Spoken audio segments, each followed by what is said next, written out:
예, 두 번째 시간입니다. 그럼 이어서요. 전년도 시험 문항의 특성을 가지고 어떤 식으로 대비를 하셔야 되겠는지 간략하게 좀 설명을 드리도록 하겠습니다. 먼저 이렇게 나눠드렸던 작년도 시험 문제 이렇게 한번 볼까요? 실제 시험지는 아시다시피 B4 사이즈야. B4 사이즈고요. 이렇게 결합되어 있는 게 아니고 여러분이 보시는 타블로이드판 신문처럼 두 페이지씩 이렇게 묶여 있어요. 신문처럼 이렇게 넘기면서 보는 거고요. 1월 달에 이제 개강하면 올해 봤던 학생들 답안지도 나눠드릴 거예요. 답안지 형태도 보실 필요가 있어. 그러니까 몇 줄짜리 답안지냐, 얼마만큼 분량을 요구하고 있느냐. 근데 오늘은 부담스러우실 것까 봐 거기까지는 준비를 안 했어요. 일단 실제 시험지의 양식은 갱지 형식의 요것보다 큰 B4 사이즈 옹지로 나아가게 된다라고만 생각하시면 되겠습니다. 자, 이렇게 딱 시험지가 나눠져 있죠, 지금? 2교시에서 전공 A로 나눠져 있고 기입형에서 1번부터 10번까지 이렇게 들어가 있죠. 저랑 빠른 속도로 해봐요. 1번 한국사, 2번 한국사, 3번 동양사, 4번 동양사, 5번 동양사, 6번 동양사, 7, 8, 9, 10 서양사. 쓰고 있어? 빨리빨리. 1, 2번 한국사, 3, 4, 5, 6 동양사, 7, 8, 9, 10 서양사.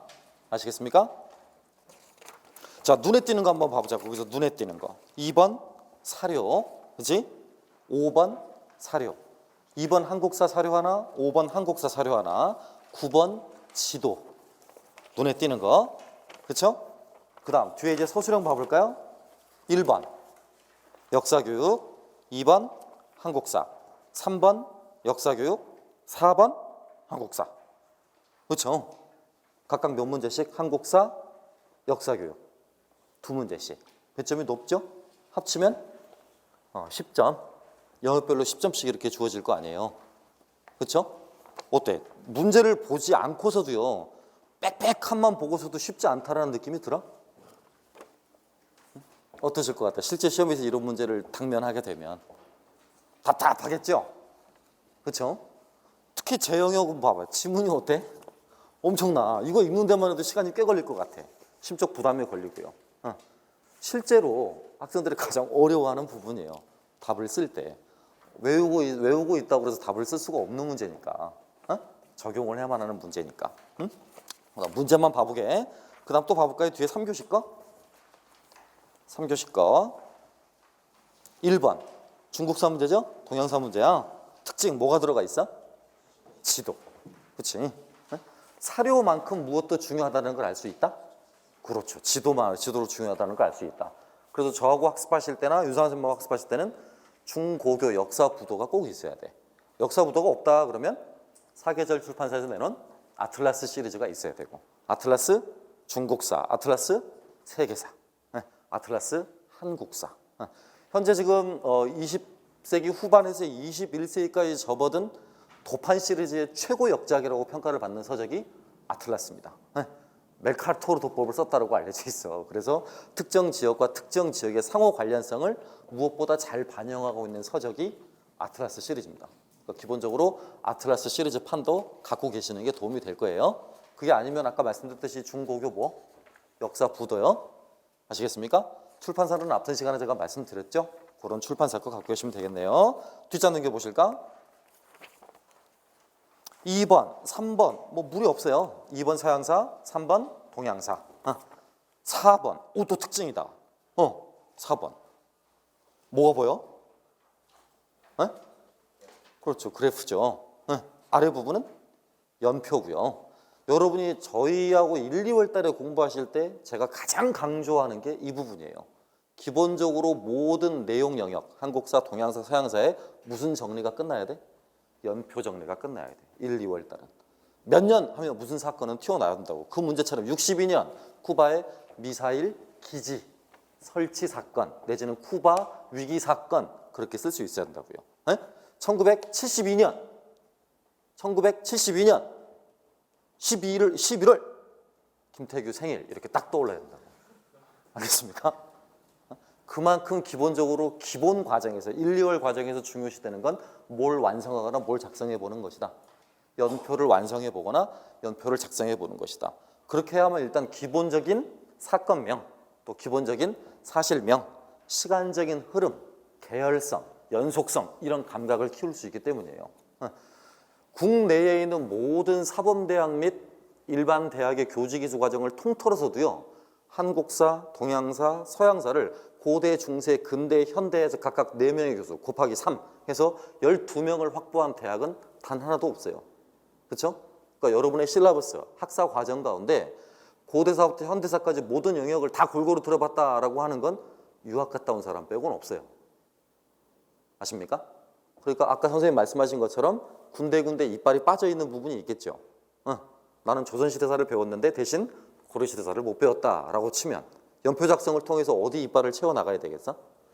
고려시대사에 빠진 이빨들을 채워나가야 되겠죠? 아시겠죠? 그러니까 1, 2월에 신경 쓸 건 일단 뭘 작성하고 뭘 완성하자? 연표를 작성하고 연표를 완성하자. 느슨하게, 촘촘하게. 느슨한 거는 인터넷 가면 널려있다. 기본 개설서에도 널려있다. 우리가 요구하는 연표는 굉장히 촘촘해야 된다. 1년 단위가 될 때도 있고 1년 안에 12개월 단위가 될 때도 있습니다. 아시겠습니까? 1789년 7월부터 해서 1789년 12월까지 프랑스 혁명은 2단계의 파국을 경험하게 되는데요. 그럴 때는 월별, 일별, 7월 14일, 8월 29일까지 전부 다 외우셔야 돼. 무슨 말인지 아시겠어? 그러니까 여러분이 시중에서 절대 그런 연표나 도표는 구해볼 수 없습니다. 스스로 모아하는 방법 이외엔, 작성해보는 방법 이외엔. 물론 제가 도와드릴 거고 빠져있는 부분에 칼을 메꾸어 드릴 거고 수업 시간에 처음 수업 시작하기 앞서서 개관 정도 30분 그 정도 시간을 활용해서 오늘 이 시간에 배우게 될 내용은 여기서부터 여기까지입니다 라고 앞에 연표를 그려드릴 겁니다. 대단히 촘촘합니다. 촘촘하다고요. 네. 하지만 모르는 사건을 들어봤다. 내가 저거 모르는 사건이고 처음 들어본 용어다라고 해서 당황할 필요 전혀 없습니다. 공부하다 보면 자연스럽게 뭐 하게 될 테니까. 배우게 될 거고 반복하게 될 테니까. 아시겠죠?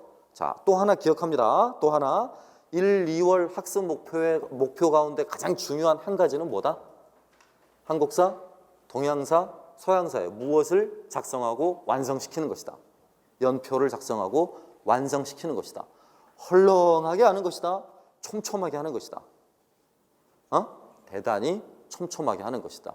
그 작성을 잘 해두시면 학교 현장에 발령을 받으셔서도 수업 자료로 쓰실 수 있습니다. 아시겠습니까?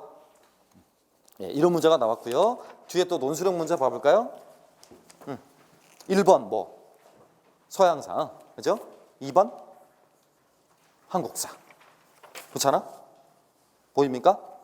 1번이 내용 요소는 서양사입니다만 문제는 역사교육입니다. 따라서 서양사 플러스 역사교육의 문제라고 볼 수 있죠.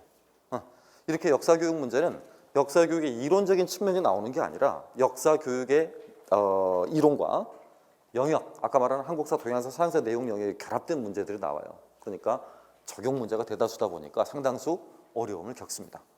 아시겠습니까? 이제 제 영역의 그 특성을 또 몇 가지만 이제 말씀을 드리면 방금 보셨던 논술형 문항 같은 경우는 유럽사가 아닙니다. 아메리카사죠. 그렇죠? 아까 쿠바의 미사일 기지 사건 같은 경우도 유럽사와 연계된 부분입니다만 역시 아메리카사입니다. 동양사가 중국사, 일본사, 심지어는 인도사 내지는 동남아시아사와 연계되어 나오듯이 서양사도 유럽사와 이슬람사, 유럽사와 아메리카사 이렇게 관련성을 위주로 하는 문제들이 주류입니다. 앞으로 세계사 문항의 공통적인 특성은 특정 지역과 특정 지역의 상호 관련성의 역사입니다. 특정 지역과 특정 지역의 상호 관련성의 역사. 이것이 두 번째로 외우셔야 될 겁니다.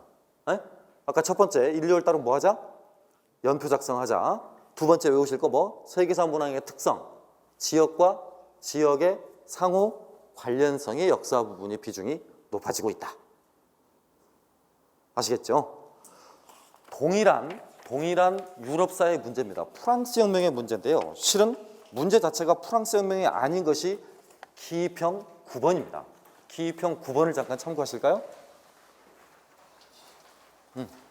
어느 누가 라틴 아메리카에 건설된 최초의 흑인 노예 공화국, 라틴 아메리카에 수립된 최초의 독립된 공화국인데 그 독립된 공화국의 수립 주체가 흑인 노예였다는 사실을 누가 강조했겠습니까? 하지만 개론서에는 분명히 명기되어 있습니다. 그만큼 개론서를 누가 더 꼼꼼하게 읽느냐, 바꿔 말하면 책 내용을 하나도 빠짐없이 샅샅이 다 뒤져가며 읽느냐라는 것이 중요한 부분입니다. 이 문제를 보시면 아시겠습니다만 실은 발생의 초안은 유럽입니다. 프랑스 혁명이죠. 하지만 그 발생의 파급 효과나 여파는 어디로까지 영향을 미쳤음을, 라틴 아메리카 지역까지 영향을 미쳤음을 암시하는 문제입니다. 다시 강조합니다. 특정 지역과 특정 지역의 무슨 역사? 상호 교류의 역사. 특정 지역과 특정 지역의 상호 관련성의 역사, 상호 교류의 역사. 이런 부분들이 최근 세계사 문항의 트렌드입니다. 아시겠습니까? 따라서 대학에서 배우셨던 특정 지역의 문명사 별로 의미가 없습니다. 이제 우리 시험 문제에는.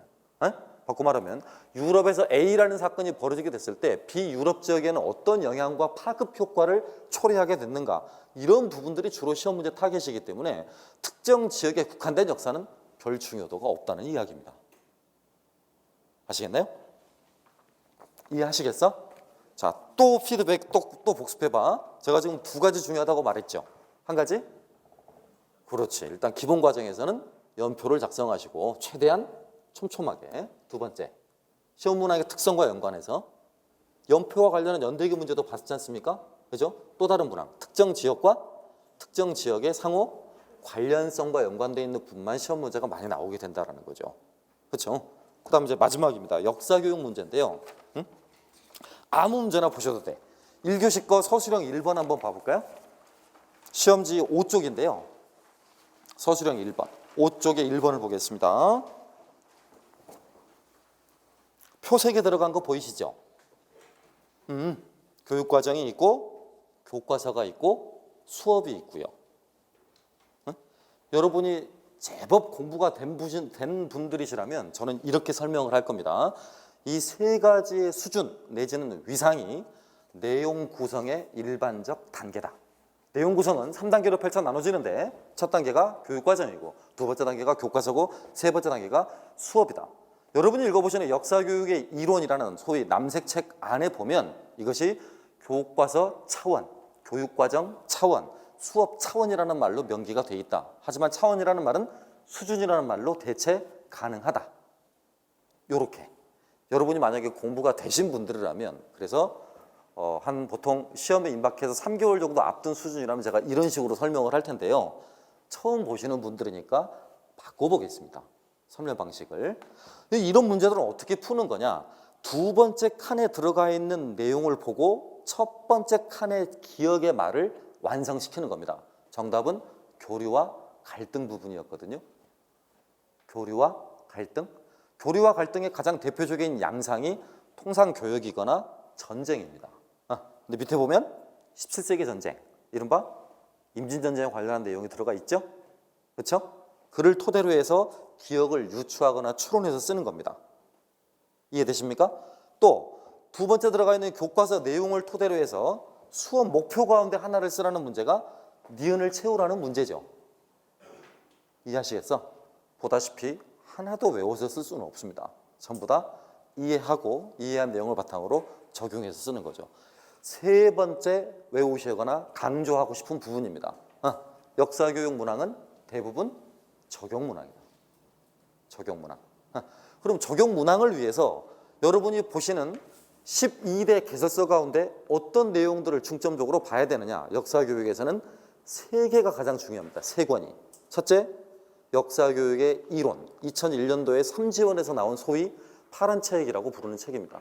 역사교육의 이해. 이게 가장 기본 베이스고요.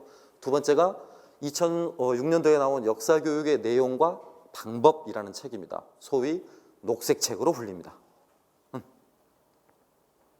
다음이 세 번째가 2008년도에 나온 역사교육의 이론이라는 책입니다. 남색책이라고 불리는 책입니다. 그 세 가지가 바이블입니다. 바이블. 적용 문제를 해결하기 위한 바이블. 만약 대학에서 그 세 가지 책을 담당 교수님이 읽어주시거나 내지는 그 세 가지 책의 저자분들의 수업을 듣지 않았다면 새로 공부해야 됩니다. 독학을 하면 망가지는 부분이 바로 그 부분입니다. 역사교육 부분이요. 혼자서 책 읽어서 안 되는 유일한 영역입니다. 역사교육 부분이죠. 네? 도노점수라고도 흔히 말을 하는데요. 도노점수가 통하지 않는 과목입니다. 혼자서 열심히 하다 보면 나중에는 뭔가 얻을 것이다. 전혀 얻지 못합니다. 누군가의 도움이 반드시 필요한 부분이기도 하죠. 아시겠습니까? 네.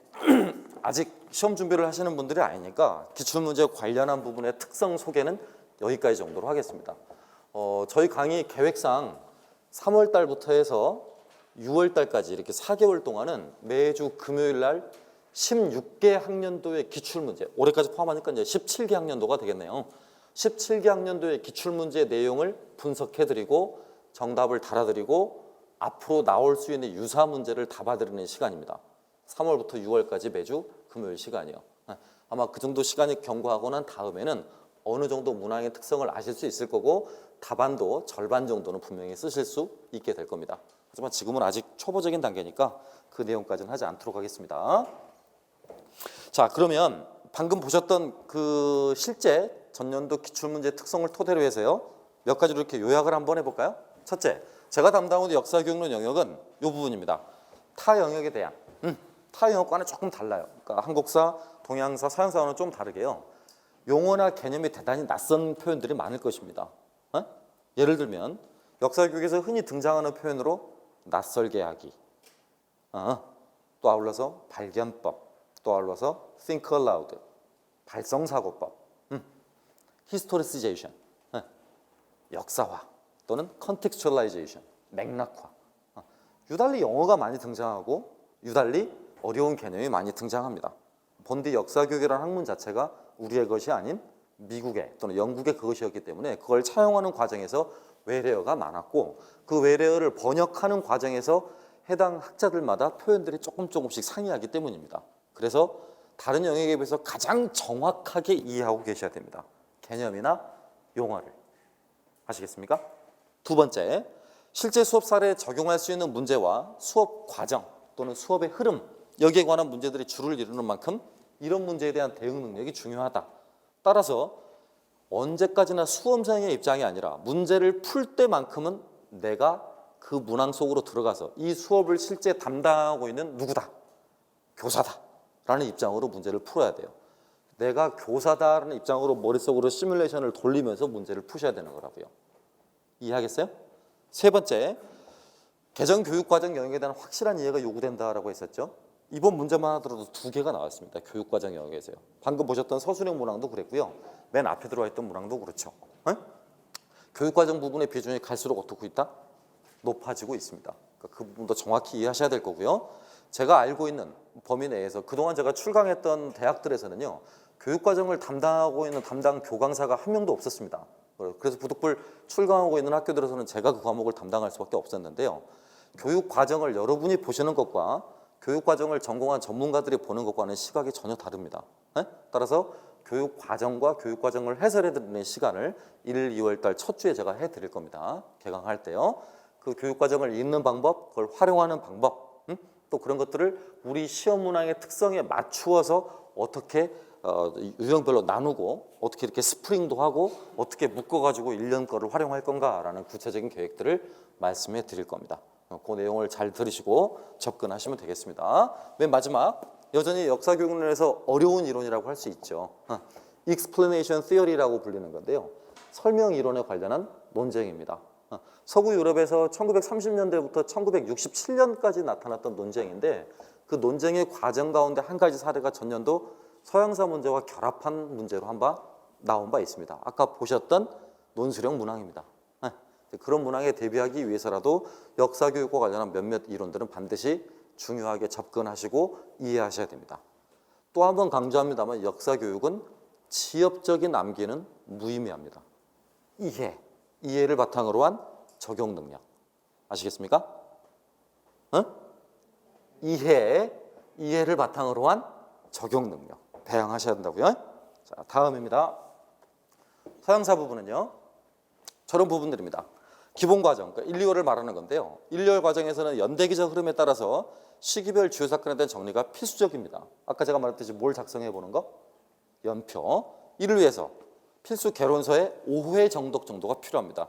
우리 필수 개론서라고 한다면 여러분 많이 보시는 개론서 뭐 있을까? 서양사 개론, 서양사 총론, 서양 문화사, 세계 문화사, 세계사 산책, 그죠? 방통대 세계의 역사, 소위 이런 것들이 우리가 말을 하는 개론서의 범주 안에 들어가는 겁니다. 이것 이외에 이제 시기별 강론서라는 게 있죠. 서양 고대사, 서양 중세사 강의 또는 서양 중세사, 서양 근대사의 이해, 1945년 이후의 서양 현대사의 전개, 이런 것들이 우리가 통상 아는 시기별 강론서들입니다. 하지만 임용고시에서 부분적으로 활용할 서적들이 시기별 강론서이고요. 아까 저기서 말한 정독을 요구하고 있는, 수차례 정독을 요구하고 있는 것들은 개론서들입니다. 그런 개론서들만 수차례 꼼꼼하게 잘 읽어보시게 된다면 어떤 문학이든지 틀리지는 않을 겁니다. 그 다음 두 번째입니다. 시기별 주요 사건과 연관된 사료에 대한 이해가 필수적이다라고 나왔죠. 그렇죠? 아까 제가 말씀드렸듯이 모든 문제는 지문으로 구성되어 있는데요. 그 지문 안에 한국사와 동양사는 한자 사료가 들어가 있지만 다행스럽게 서양사는 포르투갈어나 영어, 라틴어 이런 게 안 들어가 있습니다.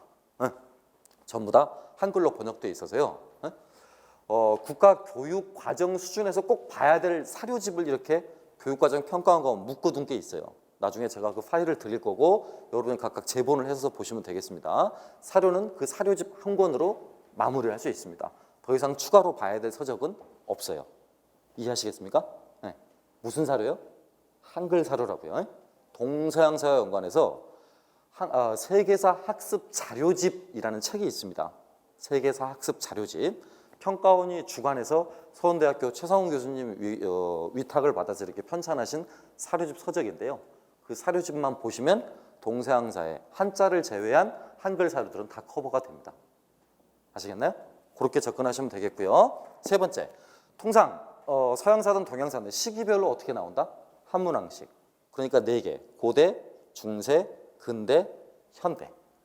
서술형이나 논술형도 그럼 고대, 중세, 근대, 현대 다 나오냐? 통상 서술형, 논술형은 근현대에 집중되어 있습니다. 근현대.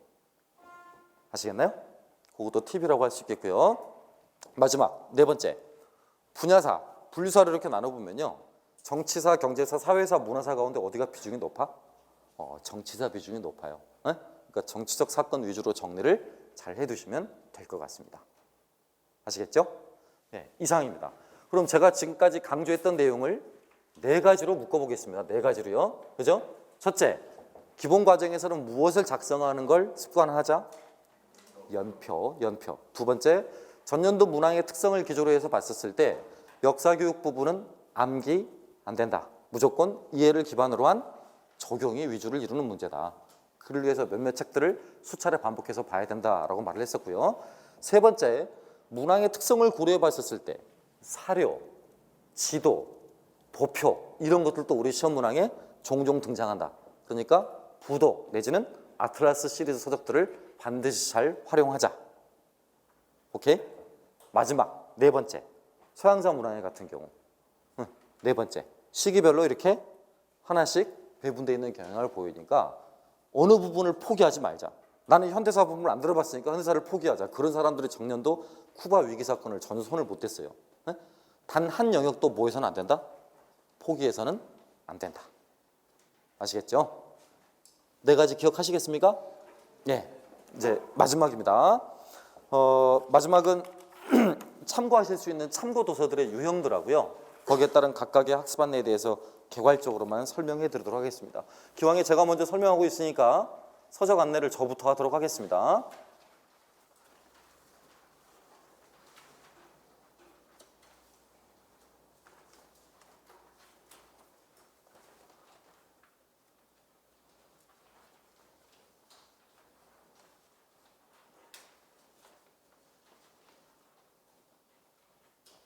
예.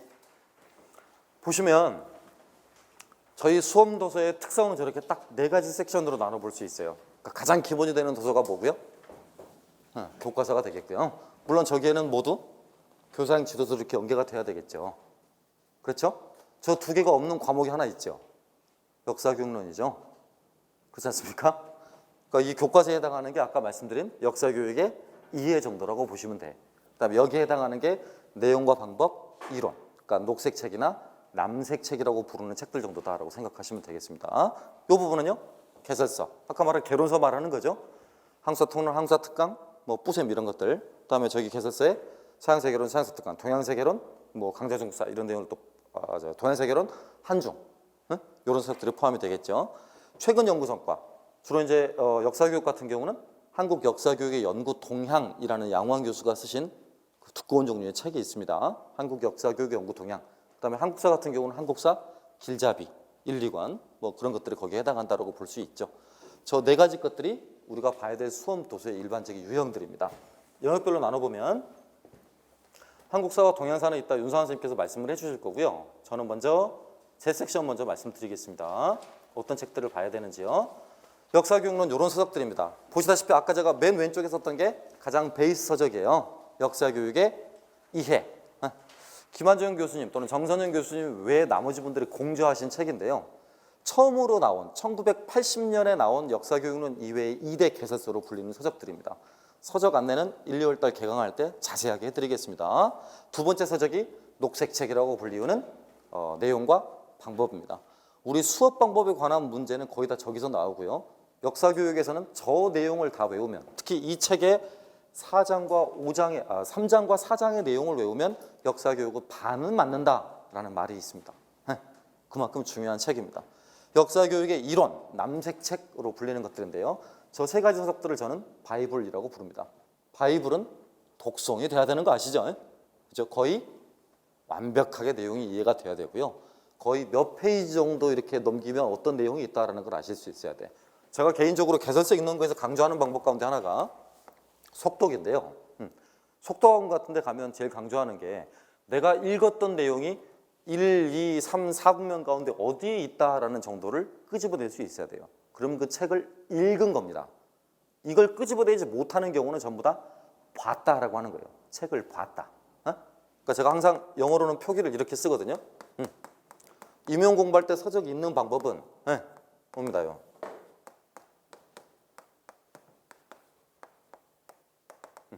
책을 뭐 하는 게 아니다? 구경하는 게 아니다. 책을 뭐 하는 거다? 읽는 거다. 읽는 거. 읽었다라는 평가를 받을 거면 이게 책의 왼쪽 페이지입니다. 이게 책의 오른쪽 페이지고요. 한 페이지를 두 영역으로 나눕니다. 상단과 하단으로. 이해하시겠어? 그래서 지금 내가 문제 안에서 보고 있는 지문이 여기서 나온 거다, 여기서 나온 거다, 여기서 나온 거다, 여기서 나온 거다라고 추론할 수 있으면, 떠올릴 수 있으면 책을 읽은 겁니다. 그렇게까지 떠올리지 못하면 무조건 책은 C, 그냥 구경한 겁니다. 읽은 게 아니고요. 여러분이 공부하시는 방향은 C다, Seeing이다, Reading이다. Reading. 저 서적들은 전부 다 Reading을 하셔야 돼요. 아시겠어요? 무슨 말인지? 다음입니다. 이제 참고 도서들인데요. 맨 왼쪽에 부르는 게 노란 책이라고 부르는 거고요. 그 중간 책이 빗살무늬 책이라고 부르는 겁니다. 오른쪽에 있는 책이 갈색 책이라고 부르는 거죠. 중요도를 치면 1, 2, 3입니다. 중요도를 치면요. 1, 2, 3. 아시겠습니까? 설명이론을 보실 거면 이 책을 반드시 읽어야 되고요. 그 다음에 역사화라든가 역사교육의 목적론 관련한 부분을 읽으실 거면 이 책을 반드시 읽어야 됩니다. 역사교육 쪽에 적용되었던 포스트모더니즘의 논의를 관해서 정확히 이해하고 싶다 싶으시면 이 책을 반드시 읽으셔야만 하는 것이고요. 일단은 여기까지만 안내해드리겠습니다. 자세한 내용은 추후에 또 프린트로도 나갈 거고요. 다음, 이게 이제 조금 머리 아픈 서적 가운데 하나인데요. 역사 교육의 연구 동향을 20세기 후반부터 21세기 초반부까지 집대해서 놓은 역사교육 원론이라는 대학원 석박사 통합과정 수업에서 양호한 교수 집필하에서 나머지 석박사 과정 학생들이 모아놓은 연구 업적록입니다. 연구 목록이요. 그러니까 만약에 대학원에 진학하고 싶으시거나 나는 역사교육 쪽으로 저 전공을 해서 관심을 더 두고 싶다라고 하신 분들은 필독서입니다. 하지만 임용고시 보시는 분들은 참고만 하시면 되겠습니다. 이 책에 이제 김한정 교수가 쓰신 역사 수업의 원리, 전년도 문제, 감정이입의 문제가 출제되었던 것도 저 부분입니다. 그러니까 중요도로 치자라면 적어도 5번째 정도는 되는 책입니다. 역사 수업의 원리. 이거 역시 형설출판사에서 나온 송춘영 교수, 대구교대 재직 중이신 교수님이신데요. 역사교육의 이론과 실제라는 책입니다. 많이들 도서관에서 보셨을 걸로 생각됩니다. 그 다음 요 두 가지 책들은 현직 교사들이 쓴 서적들입니다. 이건 주로 초등령 학습 교재인 역사학위라는 것이고요. 마찬가지 대구교대 배한극 교수 집필하에 쓴 서적입니다. 이것은 전국 역사교사 모임에 쓴 거고요. 이게 여러분들이 인터넷상이나 카페상에서 말을 하는 하얀 책입니다. 그 유명한 역사교육 와인버그 많이 들어보셨죠? 네. 못 들어보셨다면 와인버그라는 역사교육의 인지심리학자가 있는데 그 인지심리학자와 관련한 문제가 내리 5년째 시험 문제 출제된 바 있습니다. 그래서 가끔씩 읽어보는 서적들입니다. 참고하실 부분이 되겠습니다. 또 학술서적입니다만 학술서적 이런 서적들도 읽어볼 만한 서적들입니다. 다 김한효 교수님이 쓰신 책들입니다. 한국 근현대사 교육론, 또 역사교육과정과 교과서 연구 이런 내용들. 특히 이제 교육대학원 학생들 논문이라거나 내지는 교과서 쪽이나 교육과정 관련한 쪽으로 관심이 있어서 글을 써보고 싶으신 분들은 반드시 필독하셔야 될 글들입니다. 임용고시와는 별 상관 없습니다. 다음 새로 신간으로 나온 것들인데요. 개인적으로는 제 학교 3년 후배 학생이 지금 박사과정을 마치고 나서 이제 논문의 앱스트릭트라고 보시면 되겠습니다. 축약본이라고 보시면 되겠는데요. 저런 서적을 냈습니다. 여기 보시다시피 제목이 좀 잘 보실지 모르겠는데요. 역사 교과서 서술의 원리라고 이혜영 선생이 집필한 책이 최근에 나왔고요. 전년도 나온 책입니다. 한국 역사학의 성과하고요. 그것이 어떻게 역사교육 쪽에 반영되었는가를 알려주기 위한 연구 성과 목록인데요. 여기 보시다시피 역사학의 성과와 역사교육의 방법이라는 책이 작년 초반과 작년 후반에 이렇게 각각 2권이 새롭게 나왔습니다. 참고로 역사교육 쪽은 매년 1권에서 2권 정도 신간 서적이 출간이 되고요. 향후 2015, 16, 17, 18학년도까지도 개정 증보평가 잡아서 총 8권이 더 나올 것이 예정이 되어 있습니다. 궁금하시면 가장 많은 책을 펴내는 책과 함께라는 출판사에 문의를 해보시면 올해 정도 책이 나오겠다. 따라서 올해 공부를 할수록 재수, 삼수, 사수를 할수록 봐야 될 책이 늘어난다 라고만 생각하시면 되겠습니다. 다음입니다. 서양사인데요. 우리가 흔히 말하는 뭐예요? 요거 빼고 강의 빼고 개론서들입니다. 서양사 개론, 서양사 총론이죠. 이게 시대사 흐름이 위주가 되어 있는 통사적 구조라면 이것은 주제 중심의 구조입니다. 그래서 다소 책이 어렵습니다. 하지만 이것까지 포함시켜 놓은 이유는 저 책까지가 필독서입니다. 아까 말씀드렸듯이 뭐 하지 않고 보지 않고 뭐 해야 될 책? 읽어야 될 책입니다. 리딩해야 될 책들이죠. 다음 내용은요. 이것도 역시 개설서의 범주 안에 들어가는 것들인데요. 전부 다 읽는 서적은 아닙니다. 앞장의 3권은 전부 다 읽는 서적임에 비해서 이것은 부분 발췌해야 될 책들이죠. 서유럽의 역사, 서양 문명의 역사, 신간입니다. 과거에 소나무에서 나온 서양 문명의 역사 5권짜리라든가 그걸 묶고는 2권짜리는 이번에 신간으로 나온 저자가 틀립니다. 과거 책은 프레드릭 들루슈가 집필을 했었는데요. 최근에 나온 책은 집필자가 완전히 영국 쪽으로 넘어갔습니다. 바뀌어서 전혀 다른 신간이니까요. 서점 가시면 한번 확인해 보시기 바랍니다. 그 다음 캔디스 고처의 책으로요. 최근 대학의 교양 강의로 가장 많이 쓰이는 교재, 또 저번 학기까지 제가 서양사 강의하면서 전쟁사 강의하면서 홍익대학교에 썼던 강의 교재가 요겁니다. 캔디스 고처가 쓴 세계사 특강이죠. 우리 시험 문제하고도 주제가 많이 겹치는데요. 아까 제가 특정 지역과 특정 지역의 상호 교류의 역사가 많이 나온다고 했었죠. 그죠? 그래서 그 부분에 관련한 내용들이 많습니다. 예컨대 전염병의 역사, 질병의 역사, 파괴의 역사, 전쟁의 역사 이런 부분으로 제목이 섹션별로 나눠져 있어서 머릿속이 복잡하거나 지루할 때 머리를 환기시키기 위해서 읽어보는 서적으로 아주 좋습니다. 또 세계화 시대의 서양 현대사라고 그래서 서양사 강의 현대사 부분의 집필자들, 그러니까 배영수 선생님이 주관하시고 나머지 후학들이 참관해서 만든 서양 현대사 서적의 걸작입니다. 세계화 시대의 서양 현대사라는 서적도 참고해 볼 만합니다. 그 다음 아까 말한 각 시기별 뭐야 이게 지금? 강론서죠. 서양 고대사 강의, 서양 중세사 강의, 그 다음에 브라이언 타이어니가 쓴 서양 중세사라는 책도 있고요. 같이 서양 근세사라는 책도 그렇게 있습니다. 그 다음 필독서가 하나가 좀 뒤로 빠졌습니다. 제가 가장 강조하는 필독서 가운데 하나인데요. 충남대학교 사학과의 그 김웅정 교수가 쓰신 서양사 개념어 사전. 처음으로 학원에서 제가 저걸 교재로 쓰기 시작했고요. 저 책이 나왔던 해부터 학원 강의용 교재로 쓰기 시작해서 이제는 어느 정도 대중화된 책입니다. 그래서 저희 강의를 들은 학생들이라면 이 책 안에 들어와 있는 개념들, 특히 작년 문제 알비파나 카타르파 관련한 문제는 이 책을 읽어봤던 사람이라면 너무 당연하게, 너무 자연스럽게 답을 쓸 수 있었던 문항이었습니다. 그래서 앞에 3대 개설서와 함께 제가 가장 중요시하는 책이기도 합니다. 뭐? 서양사 개념어 사전. 반드시 구입하셔야 될 책이고요. 네. 그 다음에 이제 올 초에 실은 작년에 출간이 된 책입니다만 뒤에 이제 그 낙관이 판본이 아마 올해 발행된 걸로 나올 겁니다. 공주대학교의 그 김창성 교수가 쓰고 있는 이 책입니다. 사료로 읽는 서양사. 현재 시리즈물로 기획이 돼서 나중에 이제 아마 지나게 되면 6권 정도까지 나오게 될 것 같은데요. 현재는 2권만, 1권과 2권까지만 나와 있습니다. 기가 막히게 정리가 잘 돼 있는 사료책이고요. 저 책의 범위를 벗어나기는 어렵습니다. 여러분 임용시험의 사료가요. 네? 동양사 부분하고 서양사 부분하고 비교를 해보면 서양사는 학습 자료집이나 임용고시에 나올 수 있는 자료집들이 너무 많은데요. 동양사는 없어요, 별로. 그런 자료집들이. 좀 차이가 있습니다. 그러니까 이런 책들을 반드시 사셔서 한번 읽어보시는 게 효과적일 걸로 보입니다. 참고로 저 책이 나오자마자 현장에 계신 중고등학교 선생님들은 전부 다 학교에서 연구 지원비로 저 책을 대부분 다 구매를 했습니다. 어느 학교든지 가면 다 있다는 이야기입니다. 아시겠나요? 그 다음 마지막 서적 방통대 개설서입니다. 방송통신대학교 개설서인 세계의 역사. 저런 서적들이 여러분이 제 영역에서 주로 완전히 읽거나 또는 일부분 읽거나 하셔야 될 서적들입니다. 책이 많다고 해서 부담을 느끼실 필요는 전혀 없고요. 앞에 말씀드린 주요 서적들만 일단 구입을 하세요. 아시겠어요? 3대 역사교육 서적 바이블이 있었죠? 그 다음에 서양사 개론서 있었죠? 그 다음에 서양사 개념어 사전까지만 일단 그렇게 구입을 하셔서 공부할 준비를 갖추시면 되겠습니다. 아시겠죠? 자세한 서적 안내는 1, 2월 달 개강할 때 워드로 돼서 요약 정리된 게 나갈 거고요. 그 내용 보고 다시 한번 설명해 드리도록 하겠습니다. 윤상 선생님이 나머지 영역 소개해 주실 겁니다.